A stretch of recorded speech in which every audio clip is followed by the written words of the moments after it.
different.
Good morning.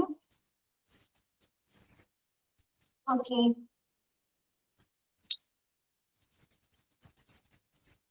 കുറച്ച് sign ഒന്നും അല്ലേ നമ്മൾ കണ്ടിട്ട്.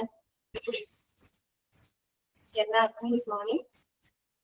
നമുക്ക് ഇന്നത്തെ ക്ലാസ് നമുക്ക് സ്റ്റാർട്ട് ചെയ്യാം. ഓൾറെഡി 4 minutes നമ്മുടെ ലേറ്റ് ആയിപ്പോയി. അപ്പോൾ നമ്മൾ കഴിഞ്ഞ ക്ലാസ്സിൽ ട്രാൻസ്ഫർ ഓഫ് പേഷ്യന്റ് എന്ന് പറയുന്ന പുതിയൊരു ചാപ്റ്ററാണ് നമ്മൾ തുടങ്ങിയത്. വായിച്ച നിങ്ങൾ എല്ലാവരും വായിച്ചു നോക്കിയോ? ഓക്കെ, മനസ്സിലായോ? വായിച്ചു നോക്കിയ കാര്യങ്ങളൊക്കെ ക്ലിയർ അല്ലേ നിങ്ങൾക്ക്? അപ്പൊ നമുക്ക് ബാക്കിയുള്ള ഭാഗങ്ങൾ നോക്കാം കേട്ടോ. ശ്രദ്ധിക്കാം. നമ്മള് എന്താണ് ക്രിട്ടിക്കലി ഇല്ലായിട്ടുള്ള പേഷ്യൻസിന് അല്ലെ, ഏറ്റവും ഗുരുതരമായിട്ടുള്ള പേഷ്യൻസിനെ നമ്മൾ ട്രാൻസ്ഫർ ചെയ്യുമ്പോൾ ശ്രദ്ധിക്കേണ്ട കീ കമ്പോണൻസുകളാണ് ഡിസ്കസ് ചെയ്തുകൊണ്ടിരിക്കുന്നത്. ഓക്കെ, അതിനകത്ത് 5 കമ്പോണന്റുകളാണ് ഉള്ളത് അല്ലെ. ഒന്നാമത്തെ നമ്മൾ പറഞ്ഞു എന്തായിരുന്നു?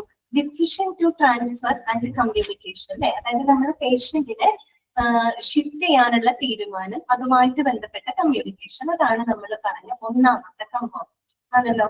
രണ്ടാമത്തെ കമ്പോണന്റ് എന്തായിരുന്നു? Pre transfer stabilisation and preparation അല്ലെ. നമ്മളൊരു പേഷ്യന്റിനെ ട്രാൻസ്ഫർ ചെയ്യുന്നതിന് മുമ്പായിട്ട് അവരെ സ്റ്റേബിൾ ആക്കണം, അവര് അതിന് വേണ്ട തയ്യാറെടുപ്പുകൾ നമ്മൾ നടത്തണം അല്ലെ. അതുമായിട്ട് ബന്ധപ്പെട്ട കമ്പോണന്റുകൾ ABCD എന്നൊക്കെ പറഞ്ഞ് നമ്മൾ പഠിച്ചിരുന്നു. ഓർക്കുന്നുണ്ടല്ലോ? A ഫോർ എയർവേ ആണ്, B ഫോർ ബ്രീത്തിങ് ആണ്, C ഫോർ സർക്കുലേഷൻ ആണ്, D ഫോർ ഡിസ്റ്റേബിലിറ്റി ആണ് അല്ലെ. അങ്ങനെ 4 കാര്യങ്ങളായിട്ട് നമ്മൾ പറഞ്ഞിരുന്നു. Okay, good morning. അത് കഴിഞ്ഞിട്ട് മൂന്നാമത്തെ കമ്പോണന്റ് ആണ് നമ്മൾ ഡിസ്കസ് ചെയ്തുകൊണ്ടിരുന്നത്. എന്താണ്? അതായത് മോഡ് ഓഫ് ട്രാൻസ്ഫർ ആണ്. ഏത് രീതിയിലാണ് നമ്മൾ ആ പേഷ്യന്റിനെ ഷിഫ്റ്റ് ചെയ്യുന്നത്. അപ്പൊ 2 ടൈപ്പ് ഉണ്ടെന്ന് നമ്മൾ പറഞ്ഞു. ഇതൊക്കെയാണ്, ഒന്ന് ഗ്രൗണ്ട് ട്രാൻസ്പോർട്ട്, മറ്റൊന്ന് എന്താണ്? എയർ ട്രാൻസ്പോർട്ട് അല്ലെ. അപ്പൊ ഗ്രൗണ്ട് ട്രാൻസ്പോർട്ട് എന്ന് പറയുമ്പോൾ അതിനകത്ത് 3 തരം ആംബുലൻസുകളെ പറ്റി നമ്മൾ പറഞ്ഞിരുന്നു അല്ലെ. Basic life support, advanced life support, MIC. Okay, ഇതൊക്കെ ക്ലിയർ ആണ്. പിന്നെ നിങ്ങൾക്ക് നമ്മൾ പറഞ്ഞ രണ്ടാമത്തെ mode of transfer air transport ആണ് അല്ലെ. എയർ ട്രാൻസ്പോർട്ട് എന്ന് പറയുന്നത് എന്താ ഉദ്ദേശിക്കുന്നത്? നമ്മുടെ എയറോപ്ലെയിൻ, ഹെലികോപ്റ്റർ, അങ്ങനെയുള്ള എയർ ആംബുലൻസസ് വഴിയായിട്ട് നമ്മൾ എന്ത് ചെയ്യാണ്? പേഷ്യന്റിനെ ഷിഫ്റ്റ് ചെയ്യാണ്. ഓക്കെ, പിന്നെ നമ്മൾ കണ്ടത് the patients who are more likely to get the benefit from the air transport. അതായത് എയർ ട്രാൻസ്പോർട്ട് വഴിയായിട്ട് ഏറ്റവും കൂടുതൽ ബെനിഫിറ്റ് ലഭിക്കുന്ന പേഷ്യൻസ് ആരൊക്കെയാണ്? അതിൽ ഒന്നാമത്തെ പോയിന്റ് വരെയാണ് കഴിഞ്ഞ ക്ലാസ്സിൽ നമ്മൾ ഡിസ്കസ് ചെയ്തത്. ബാക്കിയുള്ള പോയിന്റ്സ് തൊട്ട് ഇത് കണ്ടിന്യൂ ചെയ്യും. അപ്പൊ നമുക്കറിയാം എയർ ട്രാൻസ്പോർട്ട് ചെയ്യേണ്ട പേഷ്യൻസ് എന്ന് പറയുമ്പോൾ അത്രയും ക്രിട്ടിക്കൽ ആയിട്ടുള്ള പേഷ്യൻസ് ആയിരിക്കും. ഇത്രയും പെട്ടെന്ന് അവരെ നമ്മൾക്ക് എന്ത് ചെയ്യണം? ഹോസ്പിറ്റലിൽ എത്തിക്കും. അപ്പൊ എങ്ങനെയുള്ള പേഷ്യൻസിനാണ് എയർ ട്രാൻസ്പോർട്ടിന്റെ ആ ഒരു ബെനിഫിറ്റ് പ്രയോജനം ലഭിക്കുന്നത്? ഒന്ന് നമ്മൾ പറഞ്ഞു, patients with severe trauma and penetrating chest injuries, multi system injuries, crush injuries or patients with unstable vital signs. അല്ലെ, നമ്മൾ പറഞ്ഞു വളരെ സിവിയർ ട്രോമ എന്ന് പറഞ്ഞ എന്താണ്? ആഘാതം അല്ലെങ്കിൽ പരിക്ക് എന്നുള്ള അർത്ഥമാണ് അല്ലെ. അപ്പൊ സിവിയർ ആയിട്ടുള്ള പരിക്ക് പറ്റിയിട്ടുള്ള ആളുകള്, അതുപോലെ തന്നെ പെനിട്രേറ്റിംഗ് ചെസ്റ്റ് ഇഞ്ചുറീസ് അല്ലെ, നമ്മുടെ ഈ എന്താ പറയാ നെഞ്ചിനകത്തൊക്കെ ആഴത്തിന് മുറിവേറ്റിട്ടുള്ള പേഷ്യൻസ് ഉണ്ടാവും. ചില ഗുരുതരമായിട്ട് ആക്സിഡന്റ് ഒക്കെ സംഭവിക്കുകയാണെങ്കിൽ ചില വെക്സുകൾ നമ്മുടെ വാരിയലുകളൊക്കെ പൊട്ടിയിട്ട് ചിലപ്പോൾ ഈ നെഞ്ചിനകത്തേക്കൊക്കെ ഇങ്ങനെ കുത്തിക്കയറുന്ന അവസ്ഥയൊക്കെ വരും അല്ലെ. അപ്പൊ ആ രീതിയിലുള്ള പെനിട്രേറ്റിംഗ് ആയിട്ടുള്ള ചെസ്റ്റ് ഇഞ്ചുറീസ് വന്നിട്ടുള്ള ആൾക്കാരുടെ മൾട്ടി സിസ്റ്റം ഇഞ്ചുറീസ് എന്ന് വെച്ചാൽ ഒന്നിലേറെ ബോഡി സിസ്റ്റംസുകൾക്ക് ഇഞ്ചുറി പരിക്ക് സംഭവിച്ചിട്ടുള്ള പേഷ്യൻസ്, ക്രഷ് ഇഞ്ചുറീസ്, ഈ കംപ്രഷൻ മൂലമൊക്കെ വരുന്ന ഇഞ്ചുറീസിലാണ്. അതുപോലെ അൺസ്റ്റേബിൾ വൈറ്റൽ സൈൻസ് എന്ന് വെച്ചാൽ ബോഡി വൈറ്റൽ എന്താ പറയാ സിസ്റ്റംസുകള് ഓക്സിജൻ സാച്ചുറേഷൻ അല്ലെങ്കിൽ മറ്റെന്തെങ്കിലും അവരുടെ എന്താ പറയാ ആർട്ടീരിയൽ ബ്ലഡ് ഗ്യാസ് അങ്ങനെയുള്ളവർക്ക് വാരിയേഷൻ വന്നിട്ടുള്ള പേഷ്യൻസ്. അത്തരം പേഷ്യൻസിനെ ഷിഫ്റ്റ് ചെയ്യണമെങ്കിൽ ഏറ്റവും നല്ലത് എന്താണ്? എയർ ട്രാൻസ്പോർട്ട് ആണ്. ഓക്കെ, അടുത്ത പോയിന്റ് നമുക്ക് ശ്രദ്ധിക്കാം. നെക്സ്റ്റ് പോയിന്റ് ഇതാണ്, the patients with acute coronary syndrome in crucial need of revascularization procedure, cardiac tamponade with hemodynamic compromise, cardiogenic shock in need of intra-aortic balloon pump or other assisted devices. എന്താണ് ഇവിടെ പറയുന്നത്? Patients വിത്ത് acute coronary syndrome എന്ന് പറഞ്ഞാല് നമ്മൾ cardiology പഠിച്ചപ്പോ കാഡിനെ പറ്റി പഠിച്ചത് നിങ്ങൾക്ക് ഓർമ്മയുണ്ടോ? കൊറോണറി ആർട്ടറി ഡിസീസ് എന്ന് പറഞ്ഞ് നമ്മൾ പഠിച്ചില്ലേ? കൊറോണറി ആർട്ടറി ഡിസീസ് അതായത് നമ്മുടെ ഹൃദയത്തിലേക്ക് ഓക്സിജനേറ്റഡ് ബ്ലഡ് വഹിക്കുന്ന ബ്ലഡ് വെസൽ എന്താവാണ്? കൊറോണറി ആർട്ടറികൾ അവിടെ എന്ത് വരെയാണ്? ബ്ലോക്ക് വരെയാണ് അല്ലെ. അങ്ങനെ ബ്ലോക്ക് വരുന്ന എന്ത് സംഭവിക്കും? ഹാർട്ടിലേക്കുള്ള ഓക്സിജനേറ്റഡ് ബ്ലഡിന്റെ ഫ്ലോ അവിടെ കുറയും അല്ലെ. എന്ത് സംഭവിക്കും? അറ്റാക്ക് പോലും ഇഷ്യൂസ് വരും. അതിനെയാണ് നമ്മൾ എന്ത് പറയുന്നത്? കൊറോണറി അക്യൂട്ട് കൊറോണറി സിൻഡ്രോം അല്ലെങ്കിൽ കൊറോണറി ആർട്ടറി ഡിസീസ്. അതേ അവസ്ഥ തന്നെയാണ് കേട്ടോ. അപ്പൊ അങ്ങനെയുള്ള രോഗികളെ സംബന്ധിച്ച് അവർക്ക് എന്ത് ആവശ്യമായിട്ട് വരും? In crucial need of revascularisation procedure. അതായത് അവർക്ക് റീവാസ്കുലറൈസേഷൻ പ്രൊസീജിയറുകൾ ആവശ്യമായിട്ട് വരും. റീവാസ്കുലറൈസേഷൻ പ്രൊസീജിയർ എന്ന് പറയുന്നത് എന്താണ് ഉദ്ദേശിക്കുന്നത്? ഇത്തരത്തിലുള്ള ഹാർട്ട് സംബന്ധമായിട്ട് ഇഷ്യൂ വന്ന പേഷ്യൻസിന് നമുക്ക് ചിലപ്പോൾ ആൻജിയോപ്ലാസ്റ്റി ചെയ്യേണ്ടതായിട്ട് വരും അല്ലെ. അതൊക്കെയാണ് റീവാസ്കുലറൈസേഷൻ പ്രൊസീജിയറിന് ഇവിടെ ഉദ്ദേശിക്കുന്നത്. ആൻജിയോപ്ലാസ്റ്റി ചെയ്യേണ്ടതായിട്ട് വരും, അല്ലെങ്കിൽ ചിലപ്പോൾ കാബ്ജ് അല്ലെ, ബൈപ്പാസ് ഗ്രാഫ്റ്റിംഗ്, ബൈപ്പാസ് സർജറി ഒക്കെ വേണ്ടി വരും. അതുപോലെ സ്റ്റെന്റ് വെക്കും. നമ്മൾ ഈ പറയുന്ന ബ്ലോക്ക് മാറ്റാനായിട്ട് അല്ലെങ്കിൽ ആ ഒരു ബ്ലഡ് വെസലിന്റെ ബ്ലോക്ക് ഒന്ന് മാറ്റാനായിട്ട് സ്റ്റെന്റ് വെക്കും അല്ലെ. കേട്ടിട്ടുണ്ടോ സ്റ്റെന്റ് വെക്കാന്ന് പറയുന്നത്? അപ്പൊ അത്തരത്തിലുള്ള റീവാസ്കുലറൈസേഷൻ പ്രൊസീജിയറുകൾ ആവശ്യമായിട്ട് വരുന്ന പേഷ്യൻസുകൾ. ക്ലിയർ ആയോ പറഞ്ഞത്? മനസ്സിലാവുന്നുണ്ടോ? ഞാൻ പറയുന്ന കാര്യങ്ങള് കിട്ടുന്നുണ്ടോ നോക്കുക? ഓക്കെ അല്ലേ? അപ്പൊ അത്തരത്തിലുള്ള രോഗികൾക്ക് റീവാസ്കുലറൈസേഷൻ പ്രൊസീജിയറുകൾ ആവശ്യമായിട്ട് വരും. അതുപോലെ തന്നെ കാർഡിയാക് ടാംപോനൈഡ്. എന്താണ് കാർഡിയാക് ടാംപോനൈഡ് എന്ന് പറഞ്ഞു കഴിഞ്ഞാല്? കാർഡിയാക് ടാംപോനൈഡ് എന്ന് പറഞ്ഞിട്ട് നമ്മുടെ ഹൃദയത്തിന് ആവരണം ചെയ്യുന്ന പൊതിയുന്ന ഒരു ആവരണം, ഒരു മെംബ്രെയിൻ ഉണ്ട്. അതിന് നമ്മൾ പെരികാർഡിയം എന്നാണ് പറയുന്നത്. നമ്മൾ കഴിഞ്ഞ ക്ലാസ്സിൽ പറഞ്ഞിരുന്നല്ലോ, ഇതുപോലെ നമ്മുടെ ശ്വാസകോശത്തിന് ആവരണം ചെയ്യുന്ന ഒരു പൊതിഞ്ഞുന്ന ഒരു മെംബ്രെയിൻ ഉണ്ട്, അതിന് പ്ലൂറ എന്നാണ് പറയാനുള്ളത്. എന്നതുപോലെ നമ്മുടെ ഹൃദയത്തിന് പൊതിഞ്ഞു സൂക്ഷിക്കുന്ന ഒരു ആവരണമുണ്ട്. അതിനെ നമ്മളൊരു സാക്ക് എന്നൊക്കെ നമുക്ക് പറയാം. അതിന് നമ്മൾ പെരികാർഡിയം എന്നാണ് പറയാം. അപ്പൊ എന്താന്ന് വെച്ചാല് ഈ ഒരു സാക്കിനകത്ത് ഈ ഫ്ലൂയിഡ് ഇങ്ങനെ അക്യൂമുലേറ്റ് ചെയ്യും. അതായത് ഇങ്ങനെ ഫ്ലൂയിഡ് ഇങ്ങനെ നിറയുമ്പോൾ എന്ത് സംഭവിക്കും? ഹാർട്ടിനെ ഭയങ്കരമായിട്ട് അത് കംപ്രസ് ചെയ്യും. ശരിയല്ലേ? അതായത് ഹാർട്ടിനെ പൊതിഞ്ഞ് സൂക്ഷിക്കുന്ന ഒരു ആവരണമാണ്, സാക്കാണത്.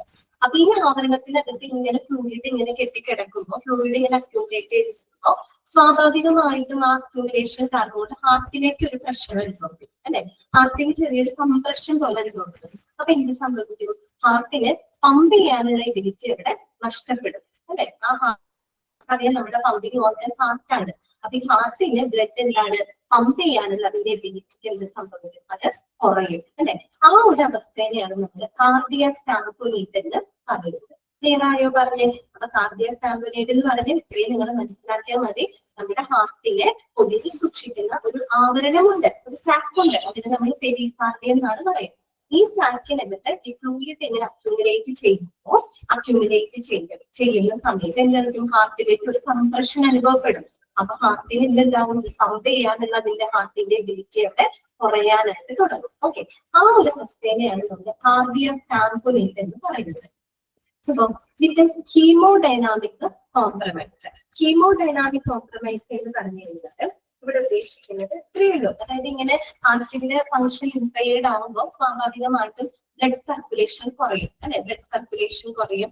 നമ്മുടെ ശരീരത്തിന്റെ ആന്തരിക അവയവങ്ങൾക്ക് ഓക്സിജനേറ്റഡ് ആയിട്ടുള്ള ബ്ലഡ് എത്തിക്കാനുള്ള ആ ഒരു പമ്പിങ് കപ്പാസിറ്റി അവിടെ കുറയുന്ന ഒരു സാഹചര്യം വരും.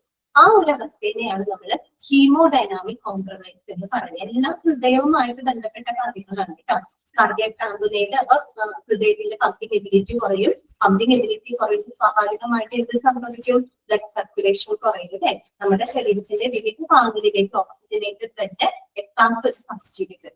അതിനെയാണ് നമ്മൾ ഹീമോഡൈനാമിക് കോംപ്രമൈസ് എന്ന് പറയുന്നത് കേട്ടോ. പിന്നെ കൂടാതെ കാർഡിയോജനിക് ഷോക്ക്, അതും ഇത് തന്നെ സെയിം സിറ്റുവേഷൻ തന്നെയാണ്. കാർഡിയോജനിക് ഷോക്ക് എന്ന് പറഞ്ഞാൽ എന്താണ്? ഹൃദയത്തിന്റെ പമ്പിങ് എബിലിറ്റി നഷ്ടപ്പെടുകയാണ്. അപ്പൊ സ്വാഭാവികമായിട്ടും ബ്ലഡ് സർക്കുലേഷൻ അവിടെ ഇല്ലാതാവുന്ന ഒരു സാഹചര്യം. ബ്ലഡ് സർക്കുലേഷൻ പറഞ്ഞാൽ എന്ത് സംഭവിക്കും? ഓക്സിജനേറ്റഡ് ബ്ലഡ് ശരീരത്തിന്റെ വിവിധ ഭാഗങ്ങളിലേക്ക് എത്തില്ല. സ്വാഭാവികമായിട്ട് രോഗി മരണത്തിലേക്ക് പോകും അല്ലെ. അപ്പൊ അത്തരത്തിലുള്ള കാർഡിയോജനിക് ഷോക്ക് ഒക്കെ സംഭവിക്കുമ്പോൾ അവിടെ എന്ത് ആവശ്യമായിട്ട് വരും? In need of intra-aortic balloon pump or other assisted devices. അതായത് ഇൻട്രാ-അയോർട്ടിക് ബലൂൺ പമ്പ് അഥവാ നമുക്ക് IABP അല്ലെങ്കിൽ ഷോർട്ട് ആക്കി പറയാം കേട്ടോ. IABP അതായത് ഇൻട്രാ-അയോർട്ടിക് ബലൂൺ പമ്പ്. പക്ഷേ ഈ ബ്ലോക്ക് വരുന്ന സമയത്ത് നമ്മൾ എന്ത് ചെയ്യും? ഈ ഒരു മെഡിക്കൽ ഡിവൈസ് ആണ് ഇൻട്രാ-അയോർട്ടിക് ബലൂൺ പമ്പ് എന്ന് പറയുന്നത്. ഒരു മെഡിക്കൽ ഡിവൈസ് ആണ്. ഈ ഡിവൈസ് നമ്മുടെ ആർട്ടറിയുടെ ഉള്ളിലേക്ക് കയറ്റേണ്ടതായിട്ട് വരും. അങ്ങനെ കഴുകിയിട്ട് ആ ബ്ലോക്ക് നമുക്ക് എടുത്തു മാറ്റേണ്ട ഒരു സാഹചര്യം വരും. അപ്പൊ അത്തരത്തിൽ ഇൻട്രാ-അയോർട്ടിക് ബലൂൺ പമ്പോ ഈ മറ്റേതെങ്കിലും മെഡിക്കൽ ഡിവൈസസോ നമുക്ക് അവിടെ ഉപയോഗിക്കേണ്ടതായിട്ട് വരും. അപ്പൊ ഇങ്ങനെയുള്ള സാഹചര്യങ്ങളുള്ള പേഷ്യൻസിനെ ഷിഫ്റ്റ് ചെയ്യാനായിട്ട് ഏറ്റവും ബെറ്റർ ഏതാണ്? എയർ ട്രാൻസ്പോർട്ട് ആണ്. ക്ലിയർ ആയോ പറഞ്ഞത്? അപ്പൊ ഇത് കേൾക്കുമ്പോൾ തന്നെ നിങ്ങൾക്ക് അറിയാം അത്രയും സിവിയർ ആയിട്ടുള്ള പേഷ്യൻസ് ആണ് അല്ലെ. അതായത് കൊറോണറി സിൻഡ്രം, ആർട്ടറി സിൻഡ്രം വന്നിട്ടുള്ള രോഗികള്, അങ്ങനെയുള്ളവർക്ക് ഇമ്മീഡിയറ്റ് നമുക്ക് റീവാസ്കുലറൈസേഷൻ പ്രൊസീജിയർ വേണ്ടി വരും. അതായത് ആൻജിയോപ്ലാസ്റ്റി, ക്യാപ്ചർ, ബൈപാസ് ഗ്രാഫ്റ്റിംഗ് പോലുള്ള പ്രൊസീജിയർ വേണ്ടി വരുന്ന രോഗികള്, അതുപോലെ കാർഡിയാക് ടാംപോനേറ്റ് എന്ന് വെച്ചാൽ ഹൃദയത്തിന്റെ ആ ഒരു എന്താ പറയുക പമ്പിങ് എബിലിറ്റി നഷ്ടപ്പെട്ട രോഗികള്, അതിന്റെ പരമായിട്ട് കാർഡിയോജനിക് ഷോക്ക് വരുന്ന പേഷ്യൻസുകള്. അപ്പൊ അവരെയൊക്കെ നമുക്ക് ഒന്നുകിൽ ഇൻട്രാ-അയോർട്ടിക് ബലൂൺ പമ്പ് പോലെയുള്ള മെഡിക്കൽ ഡിവൈസുകൾ മറ്റുള്ള ഡിവൈസുകൾ ഉപയോഗിച്ച് അവരെ സപ്പോർട്ട് ചെയ്യുന്നതായിട്ട് വരും. ഓക്കെ, അപ്പൊ അങ്ങനെയുള്ള രോഗികളെ ഷിഫ്റ്റ് ചെയ്യാനായിട്ട് ഏറ്റവും സൗകര്യം എന്താണ്? എയർ ട്രാൻസ്പോർട്ട് ആണ്. ക്ലിയർ ആയോ? മൂന്നാമത്തെ പോയിന്റ് പറയുന്നത് പേഷ്യൻസ് ഡ്യൂ ടു ദിസ് ചെയ്ത ഓർഗൻ ട്രാൻസ്പ്ലാന്റ്. അതുപോലെ നമ്മുടെ ഓർഗൻ ട്രാൻസ്പ്ലാന്റേഷനൊക്കെ വിധേയമായിട്ടുള്ള പേഷ്യൻസ് ഉണ്ടാവുകയും, അതായത് ഈ അവയവ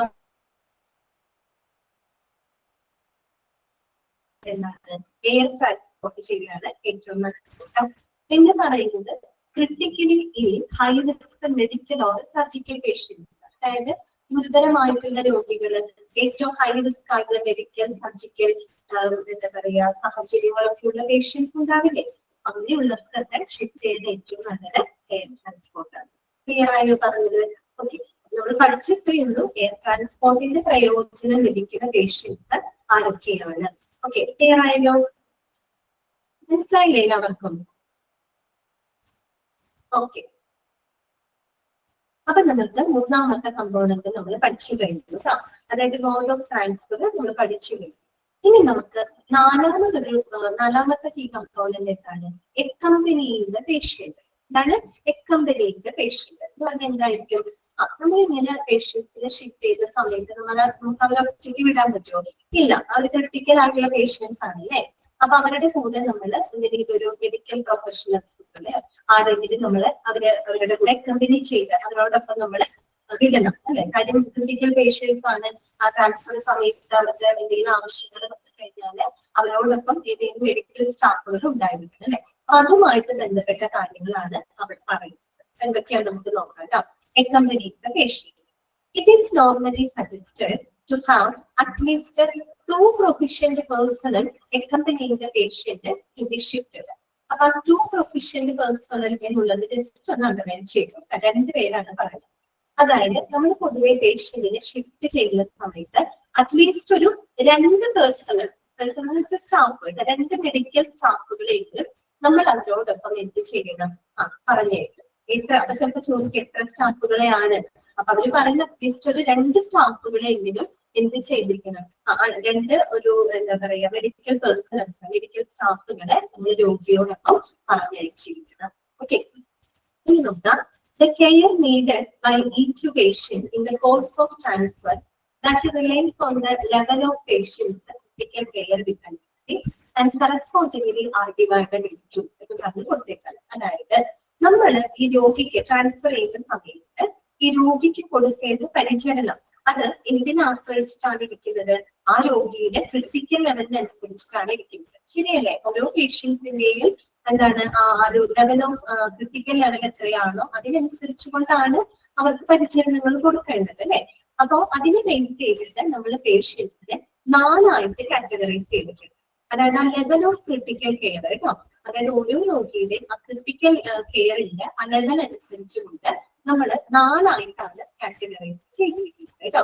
ഏതൊക്കെയാണ് 4 കാറ്റഗറി? അത് പഠിച്ചു വെക്കുന്നത്, അത് ഇമ്പോർട്ടന്റ് ആണ്. ഏതൊക്കെ? ലെവൽ 0, ലെവൽ 1, 2, 3 കേട്ടോ. അങ്ങനെ 4 കാറ്റഗറിയാണ് കേട്ടോ. അപ്പൊ 4 കാറ്റഗറി എന്ന് പറഞ്ഞാൽ ലെവൽ 4 വരെ ഇല്ല, നമ്മൾ 0 തൊട്ടാണ് കൗണ്ട് ചെയ്യുന്നത് കേട്ടോ. അപ്പൊ ലെവൽ 0, ലെവൽ 1, ലെവൽ 2, ലെവൽ 3 അങ്ങനെ 4 കാറ്റഗറി ആയിട്ടാണ് നമ്മൾ അതിനെ എന്ത് ചെയ്തിരിക്കുന്നത്? തരംതിരിച്ച് ചെയ്യുന്നത്. അപ്പൊ ഓരോ കാറ്റഗറിയിലും എങ്ങനെയുള്ള പേഷ്യൻസ് ആണ് വരുന്നത്, അതുപോലെ ഓരോ കാറ്റഗറിയിലും എങ്ങനെയുള്ള മെഡിക്കൽ സ്റ്റാഫുകളെയാണ് നമ്മൾ അക്കമ്പനി ചെയ്യുന്നത്, അതാണ് നിങ്ങൾ അവിടെ നോട്ട് ചെയ്ത് വെക്കുന്നത്. അതെന്നാണ് ഹിസ്റ്ററി. അപ്പൊ നമുക്ക് ആദ്യത്തെ നോക്കാം. ലെവൽ 0 നോക്കാം. ഓക്കെ, 0 നോക്കാം. എന്താണ് ലെവൽ 0ന്റെ പ്രത്യേകത? It consist of the patients who can be managed at the ward level. Underline ചെയ്തിരിക്കുക കേട്ടോ. It consists of patients who can be managed at the ward level. അതായത് വാർഡ് തലത്തില് നമുക്ക് മാനേജ് ചെയ്യാനായിട്ട് സാധിക്കുന്ന പേഷ്യൻസുകളെയാണ് ലെവൽ 0-നകത്ത് നമ്മൾ ഉൾപ്പെടുത്തിയിരിക്കുന്നത്. മനസ്സിലായോ? അപ്പൊ ലെവൽ 0 എന്ന് പറയുമ്പോൾ ഇങ്ങനെയുള്ള പേഷ്യൻസ് ആണ് patients who can be managed at the ward level. അതായത് വാർഡ് തലത്തിൽ നമുക്ക് പരിചരിക്കാവുന്ന പേഷ്യൻസിനെയാണ് ലെവൽ 0-നകത്ത് നമ്മൾ ഉൾപ്പെടുത്തിയിരിക്കുന്നത്. അപ്പൊ വാർഡ് തലം എന്ന് പറയുമ്പോൾ അത്ര ക്രിട്ടിക്കൽ ആയിട്ടുള്ള പേഷ്യൻസ് ആണോ? അല്ല, അത്ര ക്രിട്ടിക്കൽ പേഷ്യൻസ് ഒന്നും നമുക്ക് പറയാൻ പറ്റില്ല. അതുകൊണ്ട് എന്താണ് നമ്മൾ പറയുന്നത്? Ward level of ward in A hospital and are normally not needed to be accompanied by any specialized person. Underline ചെയ്തിരിക്കുക കേട്ടോ. അപ്പൊ normally not needed to be accompanied by any specialized person. അങ്ങനെയുള്ള ആളുകളുടെ കൂടെ ഏതെങ്കിലും മെഡിക്കൽ സ്റ്റാഫുകൾ പോകേണ്ട കാര്യമുണ്ടോ? ഇല്ല. കാര്യം എന്താണ്? തരത്തിൽ നമുക്ക് പരിചരിക്കാവുന്ന രോഗികളാണ്. അത്രയും ക്രിട്ടിക്കൽ സിറ്റുവേഷനുള്ള രോഗികളല്ല. അതുകൊണ്ട് തന്നെ അങ്ങനെയുള്ളവരെ നമ്മൾ ഷിഫ്റ്റ് ചെയ്യുന്ന സമയത്ത് പ്രത്യേകിച്ച് ഒരു എന്താ പറയുക സ്പെഷ്യലൈസ്ഡ് സ്റ്റാഫുകളെ കൂടെ പറഞ്ഞയക്കേണ്ട ആവശ്യമൊക്കെ ക്ലിയർ ആയോ പറഞ്ഞത്? ലെവൽ 0 ക്ലിയർ അല്ലേ നിങ്ങൾക്ക്? ലെവൽ 0 ഓക്കെ അല്ലേ? അവരുടെ കൂടെ ഏതെങ്കിലും മെഡിക്കൽ സ്റ്റാഫുകൾ പോകേണ്ട കാര്യമുണ്ടോ? ഇല്ല. അടുത്തതാണ് ലെവൽ 1 കേട്ടോ. Level 1 എന്ന് പറയുമ്പോൾ it consists of those patients who are at a deteriorating condition in the course of the transfer but can be managed in an acute mode setting by the support of a critical care team. ഒന്ന് underline ചെയ്തിരിക്കുക. അത്രയാവും ഇല്ലാത്ത sentence കൂടുതൽ underline ചെയ്തിരിക്കുക. എന്താണ് level 1 patient എന്ന് പറയുന്നത്? That means the patients who are at a deteriorating condition in the course of the transfer. അതായത് ഇങ്ങനെയുള്ള രോഗികളെ നമ്മൾ ട്രാൻസ്ഫർ ചെയ്യുന്ന സമയത്ത് ഒരു പക്ഷെ അവരുടെ സ്ഥിതി മോശമായേക്കാം. ഡിറ്റീരിയോറേറ്റിംഗ് പറഞ്ഞ എന്താണ്? സ്ഥിതി വഷളാവാനാണ് ഉദ്ദേശിക്കുന്നത്.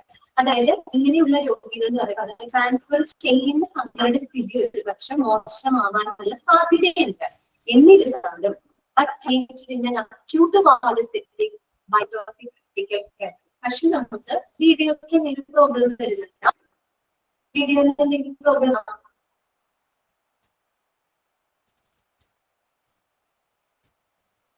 ഒന്ന് ചെയ്യാമോ? അല്ലേ? ഓക്കെ.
ഓക്കെ, അപ്പൊ നമുക്ക് കണ്ടിന്യൂ ചെയ്യാം.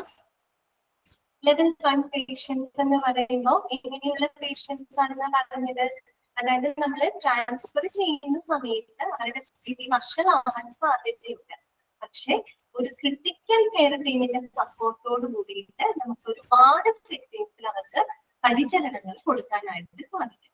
അങ്ങനെയുള്ള രോഗികളെയാണ് നമ്മൾ ഇത് പറയുന്നത് ലെവൽ 1 പേഷ്യൻസ് എന്ന് പറയുന്നത്.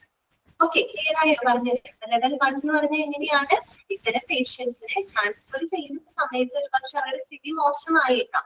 എങ്കിലും നമുക്ക് ഒരു ക്രിട്ടിക്കൽ കെയർ ടീമിന്റെ സപ്പോർട്ടോട് കൂടിയിട്ട് ഒരുപാട് തലത്തിൽ നമുക്ക് അവരെ എന്ത് ചെയ്യാൻ പറ്റും? മാനേജ് ചെയ്യാനായിട്ട് സാധിക്കും. അങ്ങനെയുള്ള പേഷ്യൻസിനെയാണ് നമ്മൾ ലെവൽ 1 പേഷ്യൻസ് എന്ന് പറയുന്നത്. ഓക്കെ, ക്ലിയർ ആണോ? ഓക്കെ ആണോ? മനസ്സിലായോ? ഓക്കെ, അപ്പോ അങ്ങനെയുള്ളവരുടെ കൂടെ ആരെയാണ് പറഞ്ഞേക്കേണ്ടത് നോക്കിയേ. These usually should be accompanied by a paramedical or a trained nurse. കേട്ടോ. അപ്പൊ ഇത്തരത്തിലുള്ള പേഷ്യൻസിനെ നമ്മൾ ഷിഫ്റ്റ് ചെയ്യുന്ന സമയത്ത് അവരോടൊപ്പം ഒരു പാരാമെഡിക്കൽ സ്റ്റാഫിനെയും അതുപോലെ തന്നെ ഒരു ട്രെയിനഡ് ആയിട്ടുള്ള നഴ്സിനെയുമാണ് നമ്മൾ അത്തരം പേഷ്യൻസിന്റെ കൂടെ അക്കമ്പനി ചെയ്യുന്നത്. ക്ലിയർ ആയോ? അപ്പൊ ലെവൽ 1 പേഷ്യന്റ് എങ്ങനെയാണെന്ന് മനസ്സിലാക്കി വെക്കാം. അവരുടെ കൂടെ അക്കമ്പനി ചെയ്യുന്നത് ആരാണ്? ഒരു പാരാമെഡിക്കൽ സ്റ്റാഫും അതുപോലെ തന്നെ ഒരു ട്രെയിനഡ് നഴ്സുമാണ് ഇത്തരം പേഷ്യന്റിനെ അക്കമ്പനി ചെയ്യുന്നത്. ഓക്കെ, നെക്സ്റ്റ് വരുന്നതാണ് ലെവൽ 2 പേഷ്യൻസ് കേട്ടോ. ഇനി എന്താണ് ലെവൽ 2 പേഷ്യൻസിന്റെ പ്രത്യേകത നോക്കിയേ. It consist of the patients who are in need of observation or intervention for the failure of a single organ system. ഒന്ന് അണ്ടർലൈൻ ചെയ്ത് കേട്ടോ. അതായത് ഏതെങ്കിലും ഒരു സിംഗിൾ ഓർഗൻ സിസ്റ്റം ഫെയിലിയർ ആയിട്ടുള്ള പേഷ്യൻസ്, എന്നാൽ അവർക്ക് ക്ലോസ് ഒബ്സർവേഷനും അതുപോലെ ഒരു ഇന്റർവെൻഷൻ മെഡിക്കൽ ഇടപെടലുകളും ആവശ്യമായിട്ടുള്ള പേഷ്യൻസ് ഉണ്ടായിരിക്കും. ഇപ്പൊ ഒരു ഹൃദയ സംബന്ധമായിട്ടുള്ള തകരാറുള്ള ഒരു പേഷ്യന്റ് ആയിട്ട് അത് മാത്രമേ പ്രശ്നമുള്ളൂ, വേറെ പ്രോബ്ലംസ് ഒന്നുമില്ല. അപ്പൊ അത്തരത്തിലൊരു സിംഗിൾ ഓർഗൻ സിസ്റ്റം ഫെയിലിയർ ആയിട്ടുള്ള പേഷ്യൻസ് ഉണ്ടായിരിക്കും. ഓക്കെ, അങ്ങനെയുള്ള പേഷ്യൻസിന് ഷിഫ്റ്റ് അങ്ങനെയുള്ളവരാണ് ലെവൽ 2 പേഷ്യൻസിൽ പെടുന്നത് കേട്ടോ. ക്ലിയർ ആയല്ലോ? അപ്പൊ എന്താണ്? ട്രെയിനഡ് ആൻഡ് പ്രൊഫിഷ്യന്റ് പേഴ്സൺ ചെയ്തിരിക്കുക കേട്ടോ. അപ്പൊ അത്തരം പേഷ്യന്റിനെ നമ്മൾ ഷിഫ്റ്റ് ചെയ്യുമ്പോൾ വളരെ ട്രെയിനഡ് ആയിട്ടുള്ള പ്രൊഫിഷ്യന്റ് എന്ന് വെച്ചാൽ അത്രയും കഴിവുള്ള പ്രാവീണ്യമുള്ള പേഴ്സൺ എന്ന് പറയുമ്പോൾ മിക്കവാറും ഒരു ഡോക്ടറായി വളരെ ട്രെയിനഡ് ആയിട്ടുള്ള ഒരു പ്രൊഫിഷ്യന്റ് ആയിട്ടുള്ള ഒരു പേഴ്സണിനെയാണ്, ഒരു സ്റ്റാഫിനെയാണ് നമ്മൾ അത്തരം രോഗികളുടെ കൂടെ റെക്കമെൻഡ് ചെയ്യുന്നത്. ക്ലിയർ ആയോ പറഞ്ഞത്? അപ്പൊ ലെവൽ 2 എന്ന് പറഞ്ഞ് നിങ്ങൾ ഓർത്ത് വയ്ക്കുക, ഏതെങ്കിലും ഒരു സിംഗിൾ ഓർഗൻ സിസ്റ്റം ഫെയിലിയർ ആയിട്ടുള്ള പേഷ്യൻസ് എന്നാൽ അവർക്ക് ക്ലോസ് ഒബ്സർവേഷനും അതുപോലെ ഇന്റർവെൻഷനും ആവശ്യമാണ്. അതാണ് ലെവൽ 2 പേഷ്യൻസ്. അങ്ങനെയുള്ളവരുടെ കൂടെ പോകേണ്ടത് വളരെ ട്രെയിനഡ് ആയിട്ടുള്ള പ്രൊഫിഷ്യന്റ് ആയിട്ടുള്ള ഒരു മെഡിക്കൽ സ്റ്റാഫ് ആയിരിക്കും. ഞാൻ വരുന്നത് ലെവൽ 3 ആണ്. ലെവൽ 3 എന്ന് പറഞ്ഞാൽ it consist of the patients with need of advanced respiratory care during the transport with the support of at least 2 failing organ systems. Underline ചെയ്തിരിക്കുക കേട്ടോ. അതായത് ഏതെങ്കിലും 2 ഓർഗൻ സിസ്റ്റംസ് എങ്കിലും തകരാറിലായിട്ടുള്ള, രണ്ടിനെ എടുത്ത് പറയുന്നതുള്ളൂ, ഒന്നിൽ കൂടുതൽ ഉദ്ദേശിക്കുന്നില്ല, ഒന്നിൽ കൂടുതൽ ഓർഗൻ സിസ്റ്റംസുകളൊക്കെ തകരാറിലായിട്ടുള്ള പേഷ്യൻസുകൾ ഉണ്ടാവുമല്ലോ. അങ്ങനെയുള്ളവർക്ക് പറയുന്നത് അവർക്ക് ഏറ്റവും അഡ്വാൻസ്ഡ് ആയിട്ടുള്ള റെസ്പിറേറ്ററി കെയർ ആവശ്യമാണ്. അവരെയാണ് നമ്മൾ ലെവൽ 3 വിഭാഗത്തിൽ എടുക്കുന്നത്. അപ്പൊ ഓർത്തിരിക്കുക കേട്ടോ, രണ്ടാണ് 2 ഫെയിലിംഗ് ഓർഗൻ സിസ്റ്റംസ്, അതായത് 2 ഓർഗൻ സിസ്റ്റംസ് ഫെയിലിയർ ആയിട്ടുള്ള പേഷ്യൻസിന് അവർക്ക് അഡ്വാൻസ്ഡ് ആയിട്ടുള്ള റെസ്പിറേറ്ററി കെയർ ആവശ്യമാണ്. അവരെയാണ് ലെവൽ 3 പേഷ്യൻസ് എന്ന് പറയുന്നത്. അപ്പൊ അങ്ങനെയുള്ള പേഷ്യൻസിന്റെ കൂടെ ആരെയാണ് അക്കമ്പനി ചെയ്യുന്നത്? These patients must be accompanied by a competent doctor along with a nurse and a paramedic. അവരുടെ കൂടെ ഈ പറയുന്ന എല്ലാ സ്റ്റാഫും ഉണ്ടാവും.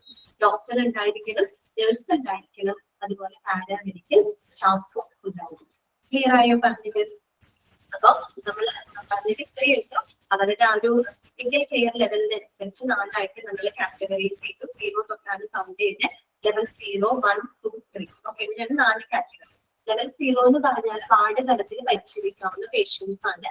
അവരുടെ കൂടെ പ്രത്യേകിച്ച് മെഡിക്കൽ സ്റ്റാഫുകൾ അക്കമ്പനി ചെയ്യേണ്ട ആവശ്യം വരുന്നില്ല. ലെവൽ 1 എന്ന് പറഞ്ഞു കഴിഞ്ഞാൽ പേഷ്യൻസ് അവരുടെ ട്രാൻസ്ഫർ ചെയ്യുന്ന സമയത്ത് സ്ഥിതി വഷളാവാൻ സാധ്യതയുള്ള പേഷ്യൻസ്, പക്ഷെ ക്രിട്ടിക്കൽ കെയർ ടീമിന്റെ സപ്പോർട്ടോട് കൂടിയിട്ട് നമുക്ക് ഒരുപാട് തരത്തിൽ അവരെ പരിചരിക്കാനായിട്ട് സാധിക്കും. അതാണ് level 1 patient.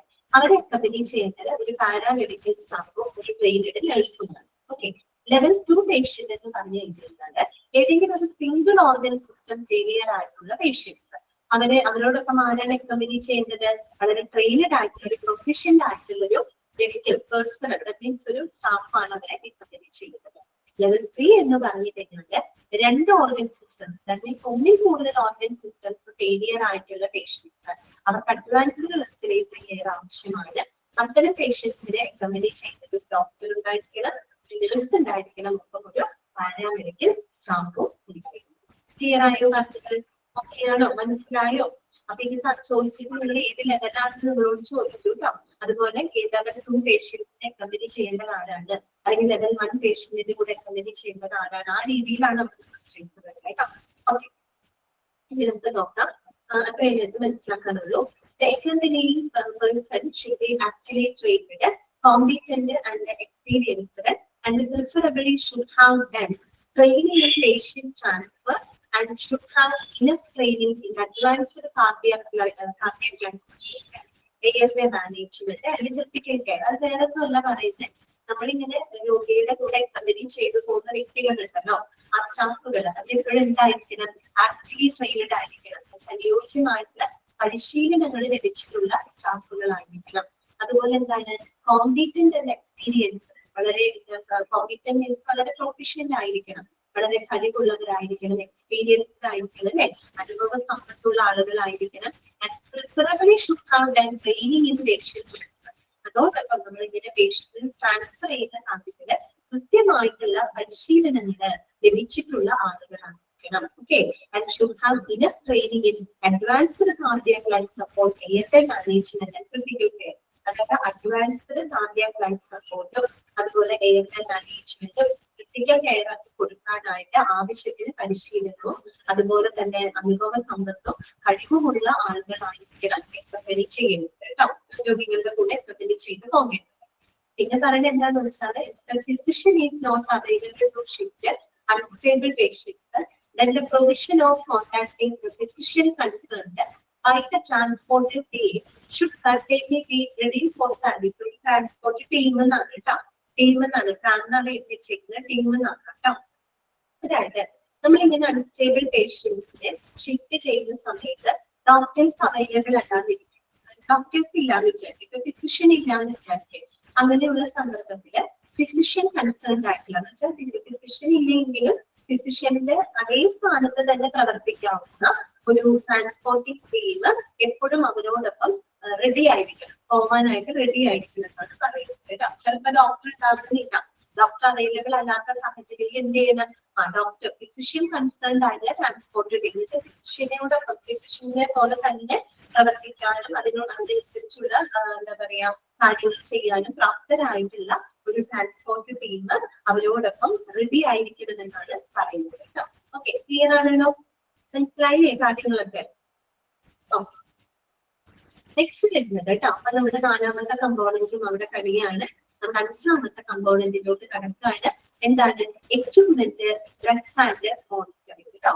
Equipment, drugs and monitoring. നമുക്കറിയാം, നമ്മൾ പേഷ്യന്റിനെ ഷിഫ്റ്റ് ചെയ്യുന്ന സമയത്ത് എക്യുപ്മെന്റ്സുകൾ വേണ്ടി വരും, ചില മരുന്നുകൾ, ഡ്രഗ്സുകൾ വേണ്ടി വരും. വളരെ കണ്ടിന്യൂസ് ആയിട്ട് നമ്മൾ മോണിറ്റർ ചെയ്യണം അല്ലെ. അതുമായിട്ട് ബന്ധപ്പെട്ട കാര്യങ്ങളാണ് നമ്മൾ പറയുന്നത്. 1ാമത്തെ പോയിന്റ് വാങ്ങിക്കാം. A proper inspection with the provision of all life-saving drugs is compulsory for the transfer of all patients with the level 1, 2 and 3 critical care needs. അതായത് അതിൽ പറയുന്നത് ഇപ്പൊ നമ്മൾ പറഞ്ഞല്ലോ, ലെവൽ 1, 2, 3 കാറ്റഗറി നമ്മൾ പറഞ്ഞു. അപ്പൊ അത്തരത്തില് ലെവൽ 1, 2, 3 കാറ്റഗറിയിൽ പെട്ട ക്രിട്ടിക്കൽ കെയർ ആവശ്യമായിട്ടുള്ള പേഷ്യന്റിനെ നമ്മൾ ഷിഫ്റ്റ് ചെയ്യുമ്പോൾ എല്ലാവിധ ജീവൻ രക്ഷാ മരുന്നുകളോടൊപ്പം ശരിയായിട്ടുള്ള പരിശോധനയും അവിടെ നിർബന്ധമാണെന്ന് നമുക്ക് അറിയാം. ഓക്കെ, വേറെ പോയിന്റുകളൊന്നുമല്ല, നമ്മൾ അങ്ങനെയുള്ള പേഷ്യന്റിനെ ഷിഫ്റ്റ് ചെയ്യുന്ന സമയത്ത് എന്തുണ്ടാവണം, എല്ലാ ജീവൻ രക്ഷാ മരുന്നുകളും ഉണ്ടായിരിക്കണം, ആ വണ്ടിക്കകത്ത് ഉണ്ടായിരിക്കണം. എല്ലാ ജീവൻ രക്ഷാ മരുന്നുകളോടൊപ്പം തന്നെ ശരിയായിട്ടുള്ള ഒരു പരിശോധനയും നിർബന്ധമാണ്. ഓക്കെ, കമ്പൾസറി ആണ്. ഓക്കെ, പിന്നെന്താണ്? The transfer ambulance should be prepared with all the drugs and devices needed for airway operation, oxygenation, ventilation, hemodynamic monitoring and resuscitation. അതായത് ഈ പറയുന്ന നമ്മുടെ എയർവേ ഓപ്പറേഷൻ നമ്മൾ നേരത്തെ പഠിച്ച കാര്യങ്ങളാണ്. എയർവേ മാനേജ്മെന്റ്, അതുപോലെ നമ്മുടെ ഓക്സിജനേഷൻ, വെന്റിലേഷൻ, അതുപോലെ ഹീമോഡൈനാമിക് മോണിറ്ററിംഗ്, റീസസിറ്റേഷൻ എന്നിവയ്ക്കൊക്കെ ആവശ്യമായിട്ടുള്ള എല്ലാ മരുന്നുകളും ആ ട്രാൻസ്ഫർ ചെയ്യുന്ന ആംബുലൻസിനകത്ത് ഉണ്ടായിരിക്കണം. ഓക്കെ, ഇത് വേറെ പോയിന്റുകളൊന്നും മനസ്സിലാക്കി വെക്കേണ്ട കാര്യങ്ങളേ ഉള്ളൂ. ഓക്കെ, എല്ലാ ജീവൻ രക്ഷാ മരുന്നുകളും എന്തുണ്ടായിരിക്കണം, ആ ഒരു ആംബുലൻസിനകത്ത് സജ്ജമായിരിക്കണം. ഓക്കെ, നെക്സ്റ്റ് പോയിന്റ് ഇതാണ്. All the inspection needs to be confirmed before the beginning of transfer together with the starting of infusion drugs.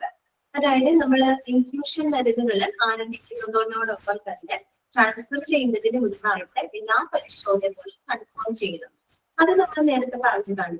നമ്മൾ പ്രീ ട്രാൻസ്ഫർ സ്റ്റെബിലൈസേഷൻ എന്ന് പറയുന്ന കമ്പോണന്റ് ഡിസ്കസ് ചെയ്തപ്പോൾ അതിനകത്ത് പറയുന്നുണ്ട്, പേഷ്യന്റിന് ട്രാൻസ്ഫർ ചെയ്യുന്നതിന് മുമ്പായിട്ട് തന്നെ എല്ലാ പരിശോധനകളും നടത്തി കൺഫേം ചെയ്യണമെന്ന് പറഞ്ഞു അല്ലേ. കഴിവതും ആ ട്രാൻസ്ഫർ ചെയ്യുന്ന ആ ദിവസം തന്നെ എല്ലാവിധ എന്താ പറയാ പരിശോധനകളും കൺഫേം ചെയ്യണം. നമ്മൾ ABCD എന്നൊക്കെ പറഞ്ഞില്ലേ, മാനേജ്മെന്റ്, ബ്രീത്തിങ്, അല്ലെങ്കിൽ സർക്കുലേഷൻ, അങ്ങനെയുള്ള കാര്യങ്ങളൊക്കെ കൺഫേം ചെയ്തിരിക്കണമെന്ന് പറയുന്നു. ആ പോയിന്റ് തന്നെയാണ് ഉദ്ദേശിക്കുന്നത്. ഇൻഫ്യൂഷൻ ഡ്രഗുകൾ, ഇൻഫ്യൂഷൻ മരുന്നുകൾ ആരംഭിക്കുന്നത് സർക്കുലേഷൻ പ്രോബ്ലം ഉള്ള ആളുകൾക്ക് IV ഫ്ലൂയിഡ് മറ്റൊക്കെ കൊടുക്കേണ്ടതായിട്ട് വരും. അപ്പൊ ഈ IV ഫ്ലൂയിഡ് ഇൻഫ്യൂഷൻ ഡ്രഗുകൾ ആരംഭിക്കുന്നതോടൊപ്പം തന്നെ നമ്മൾ പേഷ്യന്റ് ട്രാൻസ്ഫർ ചെയ്യുന്നതിന് മുമ്പായിട്ട് എല്ലാ പരിശോധനകളും നടത്തി ആ പേഷ്യന്റിനെ സ്റ്റേബിൾ ആക്കി അവിടെ പറയുന്നത്. ഓക്കെ, അടുത്ത പോയിന്റ് നോക്കുക. The drugs required for patient transfer involve muscle relaxants, sedatives, analgesics, inotrops and resuscitation drugs. അത് മാത്രം ഒന്ന് അണ്ടർലൈൻ ചെയ്തിരിക്കുക. അതായത് നമ്മൾ ട്രാൻസ്ഫർ ചെയ്യുന്ന സമയത്ത് എന്തൊക്കെ മരുന്നുകളാണ് ഉണ്ടായിരിക്കുന്നത്, ഒരു പേഷ്യന്റിനെ ട്രാൻസ്ഫർ ചെയ്യുമ്പോൾ അതിനകത്ത് നമ്മൾ ഇൻക്ലൂഡ് ചെയ്യുന്ന മരുന്നുകൾ എന്തൊക്കെയാണ്, എന്തൊക്കെ മരുന്നുകളാണ് ഉണ്ടായിരിക്കേണ്ടത്? മസിൽ റിലാക്സൻസ് അണ്ടർലൈൻ ചെയ്ത് വെക്കുക കേട്ടോ. മസിൽ റിലാക്സൻസ്, അതുപോലെ സെഡേറ്റീവ്സുകൾ മയക്കത്തിനൊക്കെ വേണ്ടിയിട്ടുള്ള സെഡേറ്റീവ്സുകൾ, അനാൽജസിക്സ് അതായത് വേദന സംഹാരികള്, പിന്നെ ഈനോട്രോപ്സ്. ഈനോട്രോപ്സ് എന്ന് പറഞ്ഞാൽ medication that is used to support the heart function. അതായത് ഈ ഹൃദ്രോഗമൊക്കെയുള്ള പേഷ്യൻസിന്റെ ആ ഒരു ഹാർട്ടിന്റെ പമ്പിങ് എലിമിറ്റ് ചെയ്യുന്നില്ല, ഹാർട്ടിന്റെ ഫംഗ്ഷനെ സപ്പോർട്ട് ചെയ്യാനായിട്ട് ഉപയോഗിക്കുന്ന ചില മരുന്നുകളാണ്. അതിനെയാണ് ഇനോട്രോക്സ് എന്ന് പറയുന്നത്. അവിടെയെങ്കിലും എഴുതി വെച്ചാൽ മതി. ഇനോട്രോക്സ് എന്ന് പറഞ്ഞാൽ ഇത്രയേ ഉള്ളൂ. അതായത് ഇത്രയും സമ്മതമായിട്ടുള്ള ഹൃദ്രോഗികൾ ഉണ്ടാവില്ല, അപ്പൊ അവർക്ക് ആ ഒരു ഹാർട്ടിന്റെ ഫംഗ്ഷനെ സപ്പോർട്ട് ചെയ്യാനായിട്ട് കൊടുക്കുന്ന മരുന്നുകളാണ് ഇനോട്രോക്സ് എന്ന് പറയുന്നത്. അപ്പൊ അത്തരം ഇനോട്രോക്സ്, അതുപോലെ റീസസിറ്റേഷൻ ഡ്രഗ്സുകളൊക്കെയാണ് എപ്പോഴും ഉണ്ടായിരിക്കുന്നത് കേട്ടോ. അപ്പൊ ഏതൊക്കെ മരുന്നുകളാണെന്ന് ചോദിച്ചാൽ നിങ്ങൾ അറിഞ്ഞിരിക്കാം. മസിൽ റിലാക്സൻസ്, സെഡേറ്റീവ്സ്, അനാസ്തെറ്റിക്, ഇനോട്രോക്സ്, റീസസിറ്റേഷൻ ഡ്രഗ്സുകളൊക്കെ ഉണ്ടായിരിക്കും. ഓക്കെ, പിന്നെന്താണ്? The person responsible to patient transfer should assure correct supplies of these emergency drugs.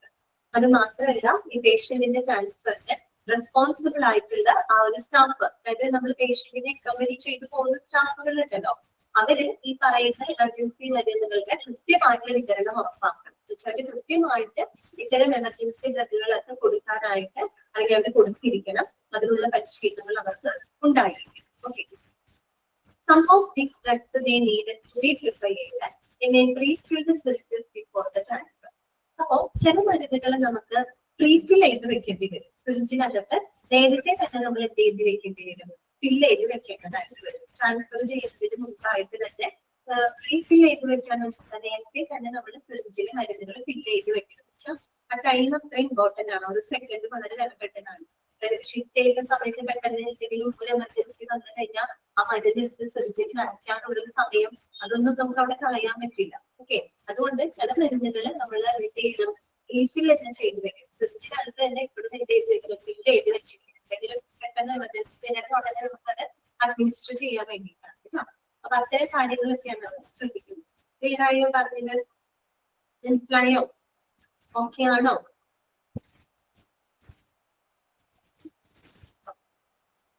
Responding ഇതുകൊണ്ടാണെങ്കിൽ നമുക്ക് അറിയില്ല.